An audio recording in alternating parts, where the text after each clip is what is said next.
एक घने जंगल में चंचल नाम की एक गिलहरी अपने परिवार के साथ रहती थी। उसका परिवार छोटा था, उसकी पत्नी नीरा और 3 छोटे बच्चे। चंचल बहुत मेहनती थी क्योंकि उसे अपने बच्चों का पेट भरना था। हर सुबह सूरज निकलते ही चंचल अपने पेड़ से नीचे उतरकर खाना इकट्ठा करने निकल पड़ती। वह पेड़ पेड़ पर कूदती, हर जगह नट्स और फल ढूंढती। कभी कभी उसे खाना ढूंढने में काफी मेहनत करनी पड़ती क्योंकि जंगल के दूसरे जानवर भी भोजन ढूंढते थे। एक दिन चंचल को एक बड़ा पेड़ मिला जिसके नीचे बहुत सारे नट्स गिरे हुए थे। उसने सोचा, अगर मैं इन सभी नट्स को इकट्ठा कर लूं तो मेरे परिवार को कई दिनों तक भूखा नहीं रहना पड़ेगा।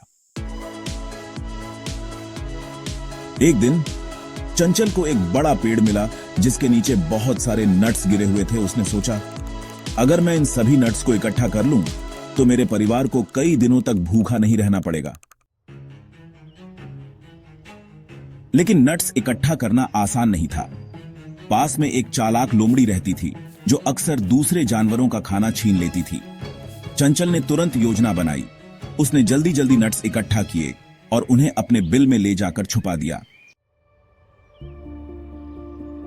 जब लोमड़ी आई तो उसने चंचल को देखा और पूछा, यहां क्या कर रही हो चंचल? चंचल ने मुस्कुराते हुए कहा, मैं सिर्फ पेड़ों पर कूद कूद कर खेल रही हूं। लोमड़ी ने पेड़ के चारों ओर देखा लेकिन उसे कुछ नहीं मिला। चंचल ने बड़ी चतुराई से अपने नट्स छुपा लिए थे। उस दिन चंचल ने ढेर सारे नट्स इकट्ठा किए और घर लौट आई। उसके बच्चे बहुत खुश हुए। नीरा ने कहा, तुम्हारी मेहनत और समझदारी से ही हमारा परिवार सुरक्षित है। उस रात पूरा परिवार एक साथ बैठकर खाना खा रहा था। चंचल के दिल में सुकून था कि उसकी मेहनत रंग लाई।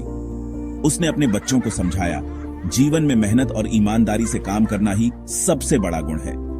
अगर हम मेहनत करेंगे तो हमें हमेशा सफलता मिलेगी। और इस तरह चंचल की कहानी पूरे जंगल में मशहूर हो गई। बाकी जानवर भी उससे प्रेरणा लेने लगे और मेहनत से काम करने की सीख सीखने लगे। सीख, मेहनत और समझदारी से किया गया काम हमेशा फल देता है।